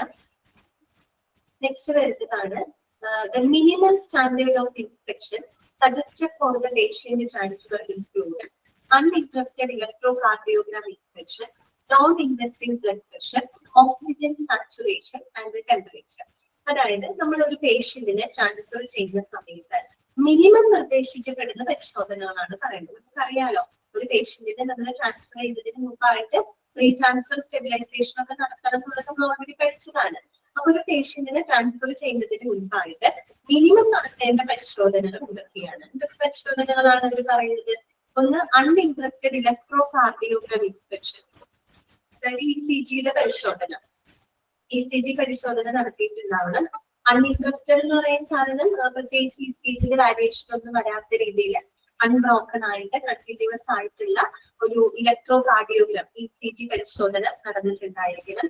അതുപോലെ തന്നെ നോൺ ഇൻവെസീവ് ബ്ലഡ് പ്രഷർ, അതായത് നോൺ ഇൻവെസീവ് ആയിട്ടുള്ള ബ്ലഡ് പ്രഷർ പരിശോധന നടത്തിയിരിക്കണം. അപ്പൊ നോൺ ഇൻവെസീവ് എന്ന് പറഞ്ഞാൽ ഇവിടെ ഉദ്ദേശിക്കുന്നത് എന്താണ്? Without inserting a medical device into the body, അതായത് നമ്മുടെ ശരീരത്തിനകത്തേക്ക് പ്രത്യേകിച്ച് മെഡിക്കൽ ഡിവൈസ് ഒന്നും അകത്തേക്ക് കയറ്റാതെ തന്നെ നമ്മൾ എന്ത് ചെയ്യാണ്? ബ്ലഡ് പ്രഷർ ഒക്കെ മെഷർ ചെയ്യുക. അപ്പൊ സാധാരണ നമ്മൾ ഹോസ്പിറ്റലിൽ പോകുമ്പോൾ നമ്മുടെ ബ്ലഡ് പ്രഷർ എങ്ങനെ മെഷർ ചെയ്യുന്നത്? ഒരു സ്പിഗ്മോ മാനോമീറ്റർ എന്ന് പറഞ്ഞൊരു എക്യുപ്മെന്റ് ഉണ്ട്. അറിയാതെ നിങ്ങൾക്ക് നമുക്ക് ഇപ്പോഴും എല്ലാവർക്കും ചെയ്യുന്നതാണ്. ഒരു റാപ്പ് ഉണ്ട് അല്ല, റാപ്പ് നമ്മുടെ കയ്യിൽ ഇതിന് ചുറ്റും അല്ലെങ്കിൽ ചുറ്റിയിട്ട് അങ്ങനെയാണ് നമ്മുടെ ബ്ലഡ് പ്രഷർ നോക്കാറുള്ളത്. അതൊരു നോൺ ഇൻവെസീവ് ആയിട്ടുള്ള ബ്ലഡ് പ്രഷർ മെഷർമെന്റ് ആണ് അല്ലെ. പ്രത്യേകിച്ച് എന്തെങ്കിലും സിറിഞ്ചോ കാര്യങ്ങളോ എന്തെങ്കിലും നമ്മുടെ ശരീരത്തിനകത്തേക്ക് ഉള്ളിലേക്ക് അങ്ങനെ കടത്തിവിടുന്നുണ്ടോ? ഇല്ല, നമ്മുടെ ശരീരത്തിന് പുറത്ത് വെച്ച് തന്നെ കവർ വെച്ച് റാപ്പ് ചെയ്തിട്ട് ജസ്റ്റ് പമ്പ് ചെയ്ത് ബ്ലഡ് പ്രഷർ മെഷർ ചെയ്യും അല്ലെ. അപ്പൊ അത്തരത്തിലുള്ള നോൺ ഇൻവെസീവ് ആയിട്ടുള്ള ബ്ലഡ് പ്രഷർ ചെക്കിംഗ് ഉണ്ടായിരിക്കണം.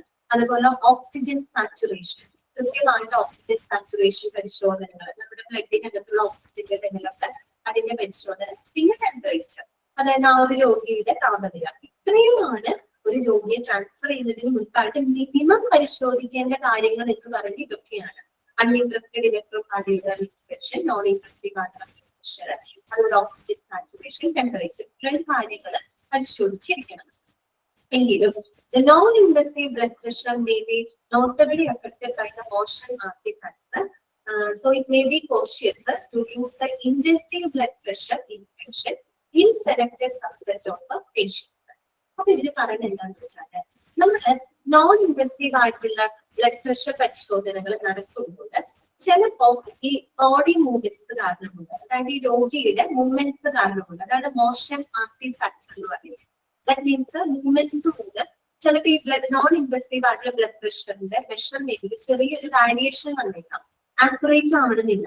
കാരണം നമ്മൾ ഒരു വണ്ടിയിലെ ബോഡി അല്ലെങ്കിൽ വണ്ടിയിലോ അല്ലെങ്കിൽ നമ്മളൊരു എന്താ പറയുക പേഷ്യന്റിനെ ഷിഫ്റ്റ് ചെയ്യുന്ന സമയത്ത് ബോഡി മൂവ്മെന്റ്സ് ഉണ്ടാവുമല്ലോ. അത് സ്വാഭാവികമായിട്ട് അതിന്റെ ബോഡി മൂവ്മെന്റ്സിന്റെ ഭാഗമായിട്ട് ഒരു പക്ഷെ നമ്മൾ നോൺ ഇൻവെസീവ് ആയ രീതിയിൽ ബ്ലഡ് പ്രഷർ മെഷർ ചെയ്യുന്നു. ചിലപ്പോൾ ആ മെഷർമെന്റ് കറക്റ്റ് ആവണമെന്നില്ല, ആക്യുറേറ്റ് ആവാനുള്ള സാധ്യത കുറവാണ്. അപ്പൊ അതുകൊണ്ട് എന്ത് ചെയ്യണം?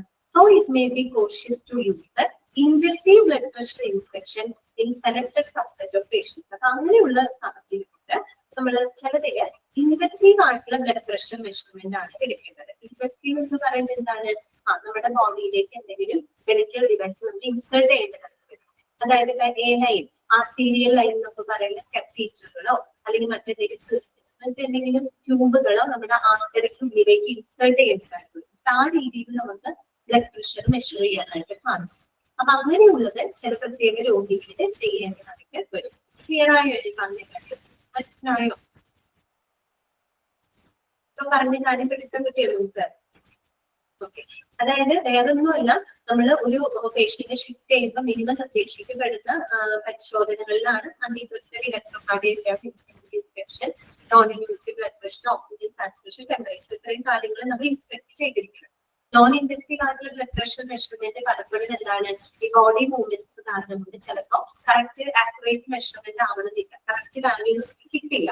അപ്പൊ അതുകൊണ്ട് നമ്മൾ ചില പേഷ്യൻസിനെങ്കിലും നമ്മൾ ഇൻവെസീവ് ആയിട്ടുള്ള ബ്ലഡ് പ്രഷർ മെഷർമെന്റ് എടുക്കേണ്ടതായിട്ട് വരും.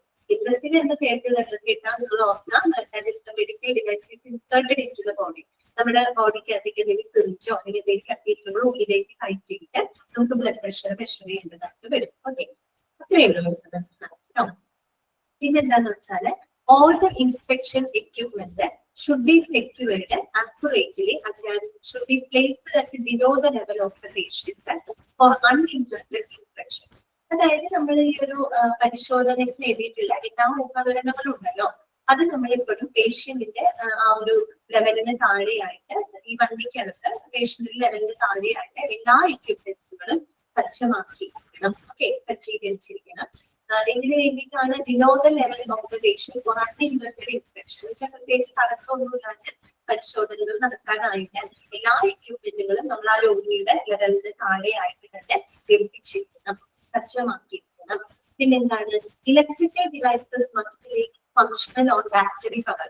ബാറ്ററി പവർ ഉപയോഗിച്ചുകൊണ്ട് നമ്മൾ ഇലക്ട്രിക്കൽ ഡിവൈസസ്, വൈദ്യുത ഉപകരണങ്ങളൊക്കെ ഉണ്ടാകുന്നത്, അതൊക്കെ നമ്മൾ പ്രവർത്തിപ്പിക്കേണ്ടത് ബാറ്ററി പവർ ഉപയോഗിച്ചിട്ടാണ് കേട്ടോ.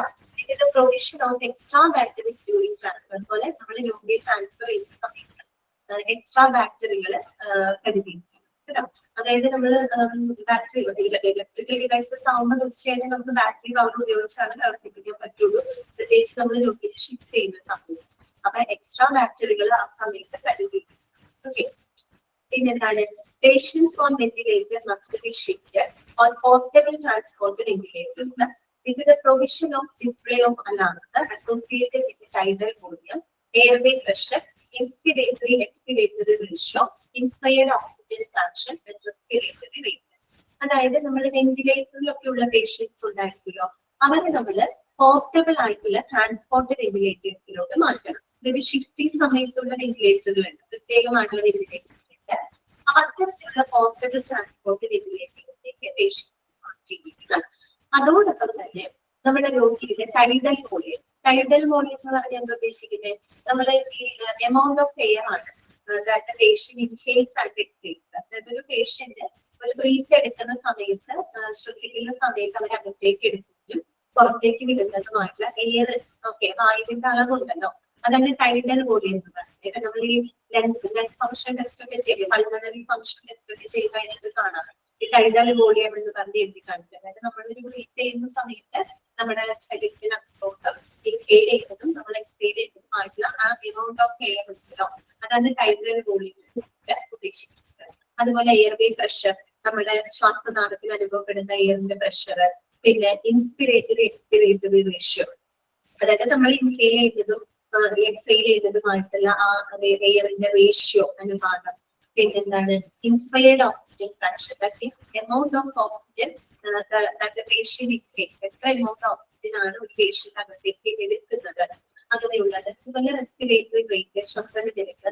അപ്പൊ ഇവയൊക്കെ എന്താണ് എന്നിവയ്ക്കായിട്ടുള്ള അലാമുകള് ഡിസ്പ്ലേ ചെയ്യാനുള്ള സൗകര്യങ്ങളും ഇതിനകത്ത് ഉണ്ടായിരിക്കണം, ഈ ഒരു ട്രാൻസ്പോർട്ടിംഗ് ഫെസിലിറ്റി ഉണ്ടായിരിക്കും. അതായത് നമ്മൾ ആ ആംബുലൻസിലാണ് കൊണ്ടുപോകുന്നതെങ്കിൽ അതിനകത്ത് ടൈഡൽ വോളിയം, എയർവേ പ്രഷറും, എക്സ്പയർഡ് ഓക്സിജൻ ഫ്രാക്ഷനും റെസ്പിറേറ്ററി റേറ്റ് ഒക്കെ പ്രദർശിപ്പിക്കുന്നതിനുള്ള ഡിസ്പ്ലേ ചെയ്യുന്നതിനുള്ള അലാമുകളൊക്കെ, അലാമ സംവിധാനങ്ങളൊക്കെ ആ ഒരു ഫെസിലിറ്റിക്കകത്ത് ഉണ്ടായിരിക്കും. ക്ലിയർ ആയോ? പറഞ്ഞത് മനസ്സിലായോ? ഓക്കെ. നെക്സ്റ്റ് നമ്മള് സ്പെഷ്യൽ കൺസിഡറേഷൻസ് ആണ് കേട്ടോ. പ്രത്യേകം പരിഗണിക്കേണ്ട ചില കാര്യങ്ങളെ പറ്റിയിട്ടാണ് പറയുന്നത്. If the patient requires an ambulance to take him to another facility, make arrangements for the transportation with the social service administration. അത് വേറെ നമ്മൾ ഒരു പേഷ്യന്റിനെ നമുക്കൊരു ഹോസ്പിറ്റലിൽ നിന്ന് മറ്റൊരു ഫെസിലിറ്റിയിലോട്ട് മാറ്റേണ്ടി വരുമ്പോൾ നമുക്ക് സ്വാഭാവികമായിട്ട് ആംബുലൻസ് ആവശ്യമുണ്ട്. അപ്പോൾ ആംബുലൻസ് സൗകര്യം ലഭിക്കാനായിട്ട് എന്ത് ചെയ്യാം? Make arrangements for the transportation with social service administration. ഹോസ്പിറ്റലിലെ സോഷ്യൽ സർവീസ് അഡ്മിനിസ്ട്രേഷനുമായിട്ട് അതിനുള്ള സജ്ജീകരണങ്ങൾ, ക്രമീകരണങ്ങളൊക്കെ ഒരുക്കാനായിട്ട്. നമ്മള് ഡിപ്പാർട്ട്മെന്റ് ഒക്കെ പഠിച്ചപ്പോ സോഷ്യൽ സർവീസ് ഡിപ്പാർട്ട്മെന്റ് ഒക്കെ പഠിച്ചില്ലേ നമ്മള്? ഹോസ്പിറ്റലിൽ പ്രവർത്തിക്കുന്നുണ്ട്. അപ്പം പ്രത്യേകിച്ച് ഒരു ഹോസ്പിറ്റലിനകത്ത് ഷിഫ്റ്റ് ചെയ്യുന്ന പ്രശ്നം വരുന്നില്ല. പക്ഷെ ഒരു ഹോസ്പിറ്റലിൽ നിന്ന് മറ്റൊരു ഹോസ്പിറ്റലിലോട്ട് രോഗിയെ ഷിഫ്റ്റ് ചെയ്യുമ്പോൾ നമുക്ക് ആംബുലൻസ് സൗകര്യങ്ങളൊക്കെ വേണ്ടി വരും. അങ്ങനെ വരുമ്പോൾ നമ്മൾ ഹോസ്പിറ്റലിലെ സോഷ്യൽ സർവീസ് അഡ്മിനിസ്ട്രേഷൻ ഡിപ്പാർട്ട്മെന്റ് ഉണ്ട്, അവരായിട്ട് സഹകരിച്ച് അതിനുള്ള അറേഞ്ച്മെന്റ്സുകളും കാര്യങ്ങളൊക്കെ ഒരുക്കുക. പിന്നെ എന്താണ്? Make sure that necessary equipment is gathered to provide care in the course of transport. അതായത് രോഗിയെ ട്രാൻസ്പോർട്ട് ചെയ്യുന്ന സമയത്ത് ആവശ്യത്തിനുള്ള എല്ലാ മെഡിക്കൽ എക്യുപ്മെന്റ്സുകളും കളക്ട് ചെയ്തിട്ടുണ്ടോ എന്നുള്ളത് ഉറപ്പുവരുത്തണം കേട്ടോ. അതായത് ആ വണ്ടിക്ക് അതിന്റെ എല്ലാ സൗകര്യങ്ങളും ഉണ്ടോ എന്നുള്ളത് ഉറപ്പാക്കണം. അതിനുശേഷം മാത്രമേ നമ്മൾ പേഷ്യന്റിനെ ട്രാൻസ്ഫർ ചെയ്യാനായിട്ട് പാടുള്ളൂ. എന്നിട്ട് വേറെ പോയിന്റുകളൊന്നും കൂടെ മനസ്സിലാക്കിയിട്ടുള്ള കാര്യങ്ങളുള്ളൂ. ഇനി ലാസ്റ്റ് പഠിക്കാനുള്ളത് ഡോക്യുമെന്റേഷൻ ആണ് കേട്ടോ. എന്താണ് ഡോക്യുമെന്റേഷൻ? എന്താണ് ഡോക്യുമെന്റേഷനിൽ പറയുന്നത്? The authentication of patient transfer is the most significant but often missed at a part of transfer. നമ്മളൊരു പേഷ്യന്റിനെ ട്രാൻസ്ഫർ ചെയ്യുന്നതിനുള്ള ഒരു ഓതന്റിക്കേഷൻ എന്ന് പറയുന്നത് മലയാളത്തിൽ ശരിക്കും ആധികാരികത എന്നുള്ള അർത്ഥമാണ്. ഇവിടെ ഉദ്ദേശിക്കുന്ന ഓതന്റിക്കേഷൻ എന്താണ്? Confirming the identity of the patient. അതായത് നമ്മൾ ആ ഒരു പേഷ്യന്റിന്റെ ഐഡന്റിറ്റി അവിടെ കൺഫേം ചെയ്യണം. ആ പേഷ്യന്റ് ആരാണ്, അവരുമായിട്ട് ബന്ധപ്പെട്ട മെഡിക്കൽ റെക്കോർഡുകള്, ട്രീറ്റ്മെന്റ് പ്ലാനുകള്, അവര് കഴിക്കുന്ന മരുന്നുകള്, അങ്ങനെയൊക്കെ എല്ലാ കാര്യങ്ങളും രേഖപ്പെടുത്തുന്ന ഒരു റിപ്പോർട്ട് ആണ് ഇവിടെ ഉദ്ദേശിക്കുന്ന ഓതന്റിക്കേഷൻ കേട്ടോ. അപ്പൊ നമ്മളൊരു പേഷ്യന്റിനെ ട്രാൻസ്ഫർ ചെയ്യുന്നതുമായിട്ട് ബന്ധപ്പെട്ട ആ ഒരു ഓതന്റിക്കേഷൻ ഡോക്യുമെന്റ് അത് മോസ്റ്റ് സിഗ്നിഫിക്കന്റ് ആണ്, ഏറ്റവും ഇമ്പോർട്ടന്റ് ആയിട്ടുള്ള കാര്യമാണ്. പക്ഷെ അത് often missed as A part of transfer. പലപ്പോഴും ട്രാൻസ്ഫർ ചെയ്യുന്ന സമയത്ത് അങ്ങനെയുള്ള ഡോക്യുമെന്റേഷൻ പലപ്പോഴും അവഗണിക്കാറുണ്ട്. പക്ഷെ അത് ഭയങ്കര തെറ്റായിട്ടുള്ള ഒരു കാര്യം. കൃത്യമായിട്ടുള്ള ഒരു ഓതന്റിക്കേഷൻ ഡോക്യുമെന്റ് ഒക്കെ ആവശ്യമാണ്. ഓക്കെ, ഇനി നോക്കാം. The authentication should always be obvious at all stages of transfer. അതായത് നമ്മൾ പേഷ്യന്റിനെ ട്രാൻസ്ഫർ ചെയ്യുന്ന എല്ലാ സ്റ്റേജിലും ഈ ഒരു ഓതന്റിക്കേഷൻ എന്ന് പറയുന്നത് വ്യക്തമായിരിക്കണം. നമ്മളിപ്പോ ട്രാൻസ്ഫർ ചെയ്യുന്ന കുറെ സ്റ്റെപ്പുകൾ കാര്യങ്ങളൊക്കെ നമ്മൾ പറഞ്ഞില്ലേ? ഡിസിഷൻ ടു ട്രാൻസ്ഫറും പ്രീ ട്രാൻസ്ഫർ സ്റ്റെബിലൈസേഷനും മോഡ് ഓഫ് ട്രാൻസ്ഫർ, അങ്ങനെ ഓരോരോ ഘട്ടങ്ങളുണ്ട്. അപ്പൊ ഈ ട്രാൻസ്ഫർ ചെയ്യുന്ന ഓരോ ഘട്ടത്തിലും ആ ഒരു ഓതന്റിക്കേഷൻ എപ്പോഴും വ്യക്തമായിരിക്കണം. ഓതന്റിക്കേഷൻ എന്താണെന്ന് മനസ്സിലായല്ലോ? ഇവിടെ ഉദ്ദേശിക്കുന്നത് എന്താണെന്ന് മനസ്സിലായല്ലോ?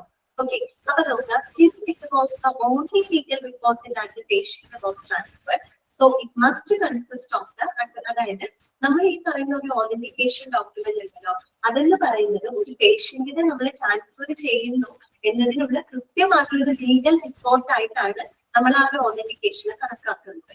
മനസ്സിലായോ? ആ ഒരു പേഷ്യന്റിനെ നമ്മൾ ട്രാൻസ്ഫർ ചെയ്യുന്നു എന്നതിനുള്ള ഒരു ലീഗൽ റിപ്പോർട്ട് ആയിട്ടാണ് നമ്മൾ ആ ഒരു ഓതന്റിക്കേഷനെ കണക്കാക്കുന്നത്. അതുകൊണ്ട് തന്നെ എന്തൊക്കെ കാര്യങ്ങളാണ് നമ്മൾ ആ ഒരു ഓതന്റിക്കേഷൻ ഡോക്യുമെന്റിനകത്ത് എന്തൊക്കെ കാര്യങ്ങളാണ് നമ്മൾ ഉൾപ്പെടുത്തേണ്ടത് അതൊന്ന് നിങ്ങൾ നോട്ട് ചെയ്തിരിക്കുന്നു കേട്ടോ.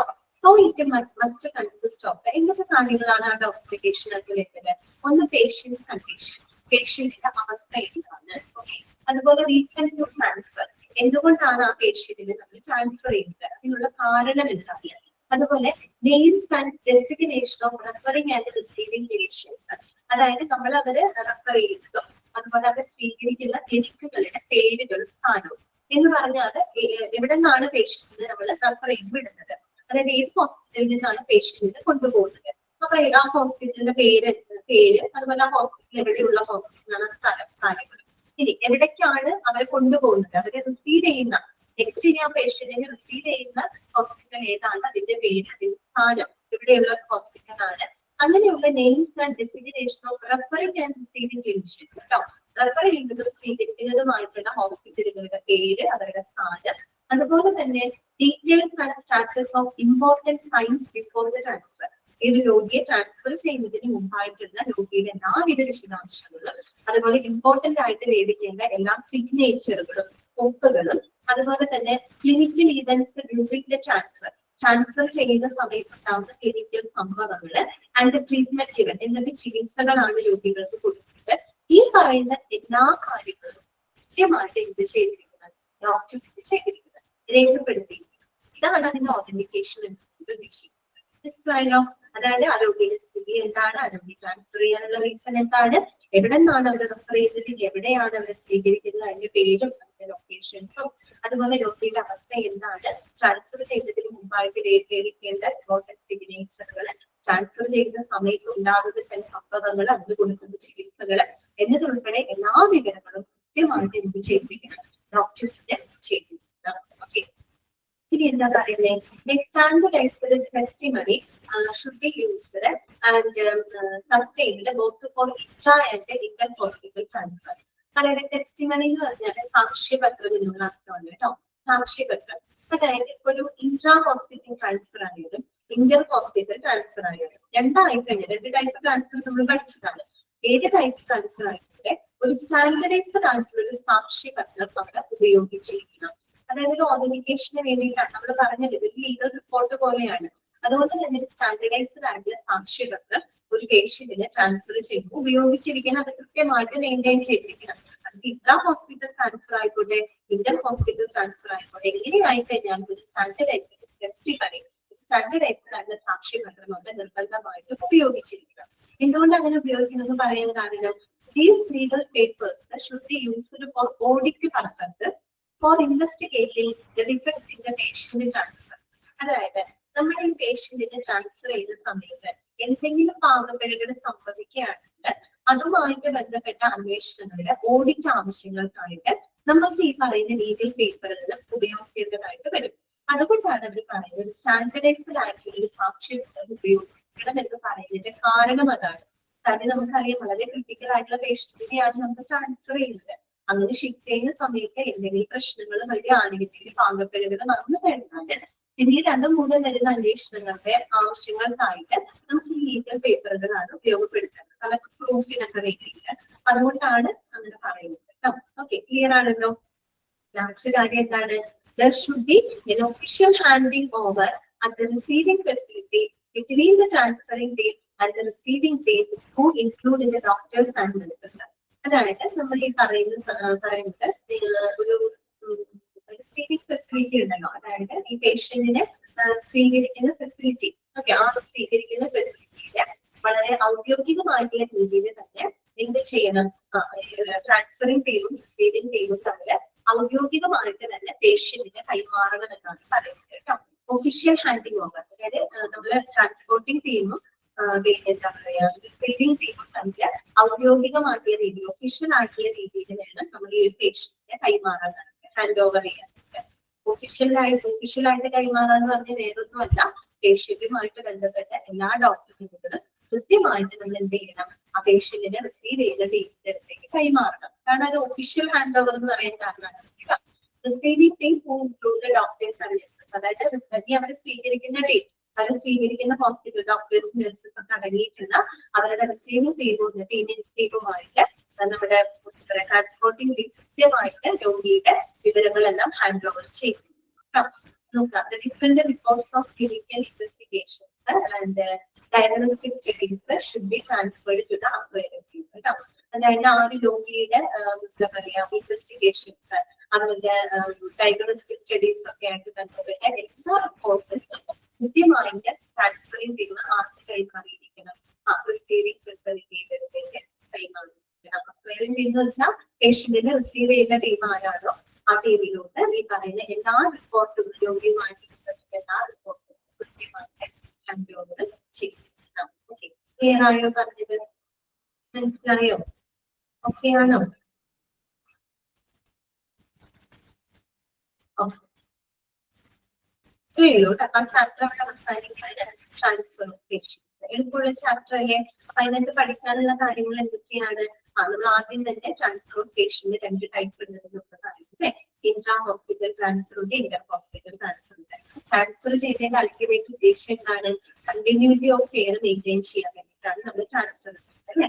ഓക്കെ, അങ്ങനെയുള്ള കാര്യങ്ങൾ എളുപ്പമുള്ള ചാപ്റ്റർ ആണ് കേട്ടോ. അതുപോലെ തന്നെ എന്താണ് ട്രാൻസ്ഫർ ചെയ്യുന്നതിന്റെ പർപ്പസ് എന്താണ്? 2 ടൈപ്പ് ട്രാൻസ്ഫർ. പിന്നെ നമ്മളൊരു ഇന്റർ ഹോസ്പിറ്റൽ ട്രാൻസ്ഫർ ചെയ്യുന്ന സമയത്തും ഇൻട്രാ ഹോസ്പിറ്റൽ ട്രാൻസ്ഫർ ചെയ്യുന്ന സമയത്തും ശ്രദ്ധിക്കേണ്ട കാര്യങ്ങൾ എന്തൊക്കെയാണ്? പിന്നെ ഒരു പേഷ്യന്റിനെ ട്രാൻസ്ഫർ ചെയ്യുമ്പോൾ അത്യാവശ്യം എന്തൊക്കെയാണ്? പിന്നെ ഏറ്റവും ഇമ്പോർട്ടന്റ് ആയിട്ട് നമ്മൾ ആ ചാപ്റ്ററിൽ പഠിക്കുന്നത് ക്രിട്ടിക്കലി ഇല്ലായിട്ടുള്ള പേഷ്യൻസിന് ട്രാൻസ്ഫർ ചെയ്യുമ്പോൾ ശ്രദ്ധിക്കേണ്ട ഈ കമ്പോണൻസ് 5 കമ്പോണന്റ് നമ്മൾ പഠിച്ചു കേട്ടോ. ഒന്ന് decision to transfer and communication, pre transfer stabilisation and inflation. അതിനായിട്ട് തന്നെ കുറെ പറയുന്നത് ABCD ഓർത്ത് വെക്കുന്നു. Take for airway, T for breathing, C for circulation, D for disability. ഇതൊക്കെ ഒന്ന് പഠിച്ചു വെക്കാം. അതുപോലെ മോഡ് ഓഫ് ട്രാൻസ്ഫർ 2 തരത്തിലാണ്. ഗ്രൗണ്ട് ട്രാൻസ്പോർട്ട് ഉണ്ട്, എയർ ട്രാൻസ്പോർട്ട് ഉണ്ട്. ഗ്രൗണ്ട് ട്രാൻസ്പോർട്ട് തന്നെ 3 തരം ആംബുലൻസുകളെ പറ്റി പറയുന്നുണ്ട്. ഇത് കൃത്യമായിട്ട് പഠിച്ചിരിക്കാം. വെഹിക്കിൾ ലൈഫ് സപ്പോർട്ട് ആംബുലൻസിൽ എങ്ങനെയുള്ള രോഗികളാണ്, റെഗുലൻസ് ലൈഫ് സപ്പോർട്ട് ആംബുലൻസിൽ എങ്ങനെയുള്ളതാണ്, NICU എങ്ങനെയുള്ളതാണ്, അതൊക്കെ നോക്കാം. പിന്നെ എയർ ട്രാൻസ്പോർട്ടിന്റെ ബെനിഫിറ്റ് ലഭിക്കുന്ന പേഷ്യൻസ് എന്തൊക്കെയാണ്? പിന്നെ കമ്പനിയുടെ പേഷ്യന്റ് 4ാമത്തെ കമ്പോണന്റ്. അത് നമ്മൾ 4 ലെവലായിട്ടാണ് തിരിച്ചേക്കുന്നത്. 0 തൊട്ട് കൗണ്ട് ചെയ്യുന്നത് കേട്ടോ. ലെവൽ 0, 1, 2, 3. അതിനകത്ത് ഏതൊക്കെ ലെവലാണ്, ഓരോ ലെവലിലുള്ളത് ആരൊക്കെയാണ് കമ്പനി ചെയ്യേണ്ടത്. പിന്നെ എക്യുപ്മെന്റ് ഡ്രഗ്സ്, ഇതിൽ നമുക്ക് പഠിക്കാനുള്ളത് ഏതൊക്കെ ഡ്രഗ്സുകളാണ് പൊതുവെ നമ്മൾ സജ്ജമാക്കിയത്. അപ്പൊ നമ്മൾ അതൊക്കെ ഒന്ന് നോട്ട് ചെയ്തിരിക്കുക കേട്ടോ. പിന്നെ സ്പെഷ്യൽ കൺസിഡറേഷൻ ഡോക്യുമെന്റേഷൻ ഒക്കെ പറഞ്ഞത് ക്ലിയർ ആയിട്ട് അതോടുകൂടി ആ ചാപ്റ്റർ അവസാനിക്കുകയാണ്. ഒരു ക്ലാസ് ഇവിടെ നഷ്ടപ്പെട്ടു പോയി. 1 ഡേ ഒരു ക്ലാസ് അന്ന് തീർക്കണമെന്നാണ് ഞാൻ വിചാരിച്ചത്. ഇനി നമുക്ക് നെക്സ്റ്റ് പഠിക്കാനുള്ള chapter public relations with hospital ആണ് കേട്ടോ. അത് നമുക്ക് അടുത്ത ക്ലാസ്സിൽ സ്റ്റാർട്ട് ചെയ്യും. കുറച്ച് ഫാസ്റ്റ് ആയിട്ട് നമുക്ക് പോകണം. കാര്യം പ്രത്യേകിച്ച് വലിയ വലിയ ചാപ്റ്ററുകളാണ്. വലിയതായ കുറച്ച് കുട്ടികളൊക്കെ ഉണ്ട്. അതെങ്കിലും ക്ലാസ്സിൽ എപ്പോഴും ക്ലാസ്സിൽ കേൾക്കുന്നത് എപ്പോഴും നല്ലോണം ശ്രദ്ധിച്ചിരിക്കുക കേട്ടോ. ഓക്കെ, അതിന് പരമാവധി നല്ല റെസ്പോണ്ട് ചെയ്യാൻ ശ്രദ്ധിക്കുക. അത് നിങ്ങളുടെ ഭാഗത്ത് നിങ്ങൾ ചെയ്യണം. നമ്മള് എഫക്ട് എടുത്തിട്ടാണ് പറഞ്ഞത്. അപ്പൊ നിങ്ങളുടെ നമുക്കൊരു ഫീഡ്ബാക്ക് കിട്ടാതെ ഇരിക്കുമ്പോൾ ഭയങ്കര ബുദ്ധിമുട്ടാണ്. അപ്പൊ പരമാവധി എപ്പോഴും ക്ലാസ്സുകളിൽ റെസ്പോണ്ട് ചെയ്യണം കേട്ടോ. ഓക്കെ, ചെയ്യല്ലേ? ചെയ്യോ? ഇനി അടുത്ത ക്ലാസ് മുതൽ ചെയ്യണം കേട്ടോ. അവിടെ ഇപ്പൊ സ്ഥിരമായിട്ട് മെസ്സേജ് ചെയ്യുന്ന ആളാണ് ശല്യം. അതൊക്കെ സ്ഥിരം പേരുകളാണ്, നമുക്കറിയാം. ആദ്യം ഇരിക്കുന്ന കുറെ കുട്ടികളുണ്ട്. അപ്പൊ റെസ്പോണ്ട് ചെയ്യണം കേട്ടോ. അത് ഞങ്ങൾ എങ്ങനെയാ അറിയുന്നത്? നമുക്കിപ്പോ ഒരു ഓഫ്ലൈൻ ആണെങ്കിൽ നമുക്ക് നേരിട്ട് നമ്മൾ കണ്ട് സംസാരിക്കുന്നത്. അപ്പൊ പിന്നെ നമുക്ക് ഫീഡ്ബാക്ക് കിട്ടും. അല്ലാതെയുള്ള സിറ്റുവേഷനിൽ നിങ്ങൾ എന്തെങ്കിലും റെസ്പോണ്ട് ചെയ്യുമ്പോഴാണ് നമുക്കും എന്താ പറയുക എനർജി കിട്ടുള്ളൂ അല്ലെ? ഓക്കെ, അതൊക്കെ ഒന്ന് ശ്രദ്ധിക്കാം. ശരി, പിന്നെ അൺമ്യൂട്ട് ചെയ്യാണ്. ഡൗട്ട് ഉണ്ടെങ്കിൽ ചോദിക്കാം.